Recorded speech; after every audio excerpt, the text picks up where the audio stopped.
მე არ ვარ იდეალური.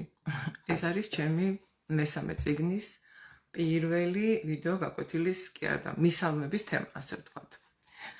მე არ ვარ იდეალური და რატომ არ ვარ იდეალური და რატო შემიძლია ამაზე ხმამაღლა საუბარი, ამას ახლა ვეკეთვით. ოდესღაც მე მქონდა ეს პერფექციონისტული მისწრაფებები და მიდრეკილებები, რომ ყველაფერი იდეალურად უნდა ყოფილიყო, ამაზე სხვა დროსაც მისაუბრე, აღარ გავაგრძელებ. და ეს რომ ასე გაგრძელებულიყო, ძალიან ბევრი ანუ რა თქმა უნდა, ჯანმრთელობის პრობლემები ისევ მექნებოდა და კიდევ უამრავი სხვა.